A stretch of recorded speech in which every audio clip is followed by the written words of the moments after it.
বিসমিল্লাহির রহমানির রহিম।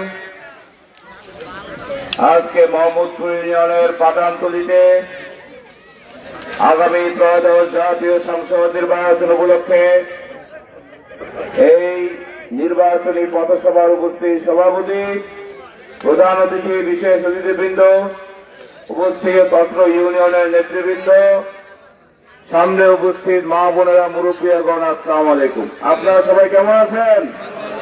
আলহামদুলিল্লাহ। আমরা আগামী 12 ফেব্রুয়ারি জাতীয় সংসদ নির্বাচনকে সামনে রেখে আজকে আমরা আপনাদের কাছে এসেছি। আপনারা প্রশ্ন করতে পারেন, কেন আমরা ধানের শীষ মার্কায় ভোট দেব? আপনারা জানেন এই এলাকার উন্নয়ন, অগ্রগতি, এই এলাকার বেকার সমস্যা নিরসনের যে ইতিহাস ডক্টর খন্দকার মোশাররফ হোসেন সাহেবের আছেন, সেটি 15 বছরে কেউ কখনো করতে পারে নাই। আপনারা যা দেখেছেন এই এলাকা সহ সারা বাংলাদেশ, সারা দাউদকান্দির এমন কোন জায়গায় নাই যেখানে লোক ঢাকার কোনো না কোনো হাসপাতালে চাকরি করে না, ঠিক না? এই এলাকার রাস্তাঘাট, ব্রিজ, কালভার্ট, সকল কিছুই ডক্টর খন্দকার মোশাররফ হোসেন সাহেবের করা। তিনি বিদ্যুৎ মন্ত্রী হওয়ার আগে দাউদকান্দি বাজার, গরিপুর বাজার আর গিয়ে 10 পাড়া ছাড়া কোথাও কোনো বিদ্যুৎ ছিল না। তিনি ক্ষমতায় এসে পুরো দাউদকান্দিকে বিদ্যুতায়ন করেছেন, গ্যাসের সংযোগ দিয়েছেন, এই এলাকার মানুষের ভাগ্যের চাকা পরিবর্তন করেছেন। এই যে জায়গায় দাঁড়িয়ে আছি, তিনি 2টি কলেজ, 3টি হাই স্কুল, মাদ্রাসা করেছিলেন। তার পরবর্তী পরিকল্পনা ছিল এই পাঠানতলীতে একটা স্কুল করা, ঠিক কিনা? এই জায়গাটা 132 শতক। তিনি নিজে এই জায়গাটা শুধুমাত্র বিদ্যালয় করার জন্য এটি নিয়েছিলেন, কিন্তু পরবর্তীতে ক্ষমতা পরিবর্তন করার পরে 15 বছর কোন শিক্ষা প্রতিষ্ঠান হয় নাই। এই মোহাম্মদপুর ইউনিয়নে কোনো হাই স্কুল নাই। আমাদের মা বোনেরা, যুবক ভাইরা যারা স্কুলে যায়, ছোট ভাইরা, তাদের দূরে দূরে গিয়ে তাদেরকে পড়াশোনা করতে হয়। আজকে আমরা বলে দিতে পারি, যদি আপনারা আগামী 12 তারিখ আমাদের নির্বাচিত করেন, তাহলে এখানে স্কুল নয়, একটা স্কুল এবং কলেজ ইনশাআল্লাহ প্রতিষ্ঠিত হবে। অনেক জায়গায় কিন্তু স্কুল কলেজ একসাথে থাকে, যেমন বরকোটা আছে না? এই যে শুধু স্কুল, হাই স্কুল এবং কলেজ একসাথে প্রতিষ্ঠিত হলে এখানে যেমন হাই স্কুলে থাকবে, এরপরে কলেজেও আমাদের ছেলে মেয়েরা, বিশেষ করে মেয়েরা পড়াশোনা করতে পারবে। আমি আমাদের যে মা বোনেরা দাঁড়িয়ে আছেন, আপনাদের উদ্দেশ্যে একটা কার্ড দেখাতে চাই। এটাকে বলে ফ্যামিলি কার্ড। এই যে পার্পল রঙের ফ্যামিলি কার্ড, এই ফ্যামিলি কার্ডটা হচ্ছে, যদি আমরা ক্ষমতায় আসি জনগণের ভোটে, আপনাদের ভোটে, তাহলে আমাদের দলের মাননীয় চেয়ারম্যান জনাব তারেক রহমান বলেছেন, প্রতিটি ঘরের মায়ের নামে একটি করে ফ্যামিলি কার্ড ইস্যু করা হবে। এই কার্ডের মাধ্যমে মাসে 2 থেকে 2,500 টাকা আমাদের মাদের হাতে পৌঁছে যাবে। এটা কিন্তু কোনো ঋণ নয়, এটি আপনাকে আর ফেরত দিতে হবে না। যদি বলেন টাকার প্রয়োজন নাই, একই সমমূল্যে চাল, ডাল, তেল, নুন, চিনি আমাদের মায়ের কাছে পৌঁছে যাবে। এটা আমাদের স্লোগান হচ্ছে স্বাবলম্বী পরিবার গড়ার প্রতিশ্রুতি। ঘরের মা যদি স্বাবলম্বী হন, তাহলে তার পুরো পরিবার কিন্তু স্বাবলম্বী হয়। এটা তারেক রহমানের পক্ষ থেকে এদেশের কোটি কোটি মা বোনদের জন্য আমাদের তারেক রহমানের পক্ষ থেকে উপহার। আরেকটা কার্ড দেখেন, কৃষক কার্ড, সবুজ রঙের। এই কৃষক কার্ডটি হচ্ছে এমন একটি কার্ড যা বাংলাদেশের কোটি কোটি কৃষকের হাতে পৌঁছাবে। যদি কৃষক কার্ড পান, তাহলে কম মূল্যে সার, কীটনাশক, বীজ আপনারা কিনতে পারবেন। সেচ করার জন্য যে যন্ত্রপাতি, এগুলো আপনারা কম মূল্যে কিনতে পারবেন, এবং আপনারা কৃষি ঋণ এই কৃষক কার্ডের মাধ্যমে পাবেন। এই এলাকার মানুষের ভাগ্যের পরিবর্তন করতে হলে চাকরির প্রয়োজন। তারেক রহমান বলেছেন যে আওয়ামী লীগ তো শুধুমাত্র তাদের দলের লোক ছাড়া কাউকে চাকরি দেয় নাই। বিএনপি বিশ্বাস করে নিরপেক্ষভাবে যারা যোগ্য, যারাই মাত্র চাকরি পেতে পারে, এই ধরনের মেধাবী লোকদেরকে আমরা বিভিন্ন জায়গায় চাকরি দিতে চাই। তার জন্য চাকরি করার জন্য পথ সৃষ্টি করা হবে। এবং তারেক রহমান ঘোষণা করেছেন যতদিন না পর্যন্ত পদায়ন না হবে ততদিন বেকার ভাতা চালু থাকবে। এই এলাকায় শিক্ষার মান উন্নয়ন করতে হলে ডিজিটাল পদ্ধতিতে পড়াশোনা করার কথা তিনি বলেছেন। তিনি বলেছেন প্রতিটি উপজেলা একটা মান সম্পন্ন তিনি স্টেডিয়াম করতে চান। আমাদের যারা আলেম সমাজ রয়েছেন, খতিব সাহেব, ইমাম সাহেব, আমাদের মুয়াজ্জিন সাহেবদের ইমাম, খতিব, মুয়াজ্জিন কল্যাণ ট্রাস্ট গঠন করে তাদেরকে সম্মানী বাড়িয়ে দেওয়া হবে এবং তাদেরকে দেশে সর্বোচ্চ সম্মান দেওয়া হবে। এগুলো হচ্ছে আমাদের পরিকল্পনা। আমাদের পরিকল্পনা আমরা সনাতন ধর্মাবলম্বী সহ সকল ধর্মের সমান অধিকার এবং প্রত্যেকটি ধর্মাবলম্বী আমাদের 31 দফার 16 নম্বর দফায় বলা আছে বিএনপি ক্ষমতায় আসলে সকল ধর্মের সমান অধিকার, স্বাধীনতা এবং সকল ধর্মাবলম্বীকে সর্বোচ্চ সম্মান দেওয়া হবে। বিএনপির ডিকশনারিতে হিন্দু বৌদ্ধ মুসলমান সবাই আমরা একটা, খ্রিস্টান কোন সংখ্যালঘু বলতে কিছু নাই। এটা হচ্ছে আমাদের পরিকল্পনা। আর আরেকটা দল এখানে আসছে আপনাদের কাছে ভোট চাইতে, তাই না? মা বোনেরাদের কাছে অনেকে আসে ভোট চাইতে। তাদের কি পরিকল্পনা জানেন?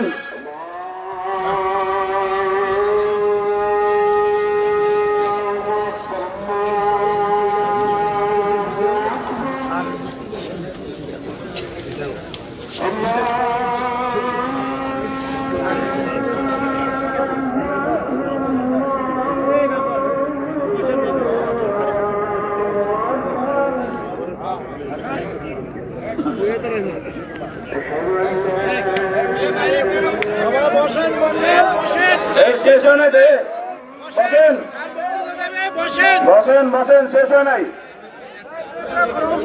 আরে আজানের জন্য আজান চলতেছে, বক্তৃতা দেয় কেমনে বলেন? আজানের জন্য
যেটা বলছিলাম, এখনো নামাজের সময় আছে। আমার বাবা বক্তব্য রাখবেন, 1 মিনিটে শেষ করে দিচ্ছি।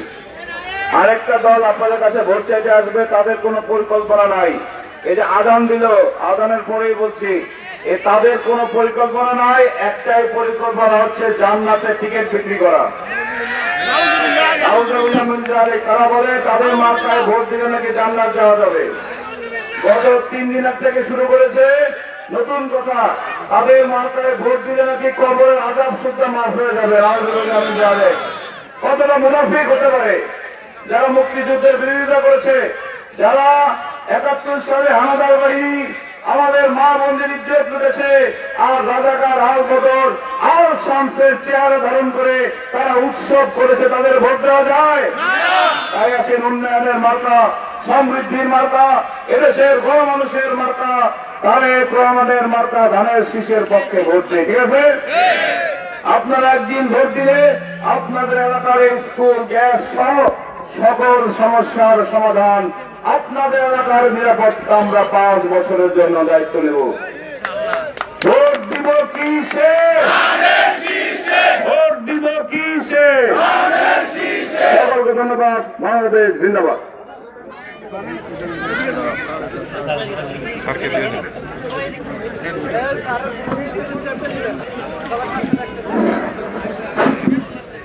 ধন্যবাদ আমাদের ভবিষ্যৎ ডক্টর খন্দকার মাল হোসেন সাহেবকে। এখন আমাদের সামনে বক্তব্য নেবেন। আমরা যার বক্তব্য শোনার জন্য অপেক্ষা করতেছি। সম্মানিত সংগ্রামী বন্ধুগণ, আমরা ছোট দলের থেকে এখন বক্তব্য দিবেন আমাদের নেতা ডক্টর বীর মুক্তিযোদ্ধা ডক্টর খন্দকার মোশাররফ হোসেন।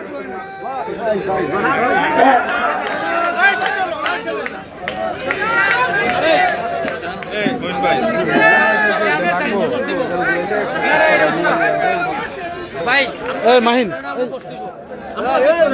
বিসমিল্লাহির রহমানির রহিম। আজকে এই মোহাম্মদপুর ইউনিয়নের আমাদের রাজনৈতিক পথসভা হিসাবে উপস্থিত এখানে সভাপতি নেতৃবৃন্দ, এই ইউনিয়নের বিভিন্ন পর্যায়ের নেতৃবৃন্দ, মা ও বোনেরা, আসসালামু আলাইকুম। আসলে আপনাদের সাথে আমি এখন না, বহু আগে থেকেই পরিচিত। যে সময় আমি নির্বাচন করেছি, ধানের শীষে আপনারা নিজেরাই স্বেচ্ছায় ভোট দিয়ে আমাকে বিজয়ী করেছেন। আজকেও আমি আপনাদের কাছে ভোট চাইতে এসেছি। আমি আপনাদের এই ইউনিয়নে যে কোনো ধরনের মত পথের মানুষ না কেন, সকলের কাছে আমি ভোট চাইতে এসেছি। কি ভোট? একটু আগে যেটা স্লোগান দেওয়া হলো, ভোট দেব কিসে? ভোট দেব কিসে? ভোট দেব কিসে? আপনারা অতীতে আমাকে ভোট দিয়েছেন, 4 বার এমপি করেছেন, 3 বার আমি মন্ত্রী হয়েছি। আমার সাধ্যমতো আমি অনেক ব্যাপারে উন্নয়নের চেষ্টা করেছি, কিছু কিছু ব্যাপারে পারি নাই। যেমন এখানে আপনারা উল্লেখ করলেন, এই মোহাম্মদপুরে একটি হাই স্কুল করার চেষ্টা নিয়েও আমি পারি নাই, এবং সরকারিভাবে আমি এই জায়গাটি এখন পর্যন্ত আমি লিজ দিয়ে আটকে রাখছি, যে যদি আল্লাহর সময় দেয় আমরা এখানে কলেজ বা বিদ্যালয় এটা করার আমরা চেষ্টা করব। আমি এখানে আমাদের অনেক নেতারা অলরেডি বলেছেন, আমি আর বলতে চাই না। এটা আমি নিয়ত আছে বলেই এখন পর্যন্ত কিন্তু আমি সরকারিভাবে যে টাকা দিতে হয়, এই টাকা কিন্তু দিয়ে আমি এই জমিটি ধরে রেখেছি একটি উদ্দেশ্যে। আমার কোনো ব্যক্তিগত আমার কোনো প্রয়োজনে না, প্রয়োজন এই মোহাম্মদপুর ইউনিয়নের মানুষের। আপনাদের কাছে আমি আর বক্তব্য বেশি বাড়াবো না, কেননা জুম্মার ইয়ে হয়ে গেছে, আজান হয়ে গেছে। আপনারা ইতিমধ্যে বলেছেন ভোট দিবেন কিসে? আমিও আপনাদের কাছে ধানের শীষে ভোট চাওয়ার জন্য এসেছি। আপনাদের অতীতের উন্নয়ন, এই যে রাস্তাটা দিয়ে আসলাম, এই রাস্তা কিন্তু আমি মন্ত্রী হওয়ার আগে ছিল না। তো এইভাবে আরো অনেক, আমি আর এখন সব বলতে চাই না। আমাদের দৃষ্টিতে এখনো যেগুলো কাজ করতে পারি নাই, আপনারা যদি ভোট দিয়ে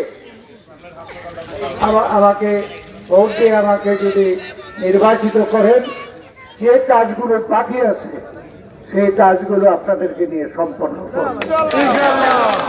আমি আর বক্তব্য বেশি বেড়াই না। আমার বলা হলো যে এই যে মাদ্রাসা হসপিটাল, এগুলো কিন্তু আমাদের সময় হয়েছে, তো যেগুলো বাকি আছে আপনাদের সঙ্গে নিয়ে কাজ করতে চাই। এই আশা নিয়ে আপনাদের কাছে ভোট চেয়ে আমি আমার বক্তব্য শেষ করছি। আল্লাহ হাফেজ। বাংলাদেশ জিন্দাবাদ। মোহাম্মদপুর ইউনিয়নের আমার সমর্থক বন্ধুরা জিন্দাবাদ।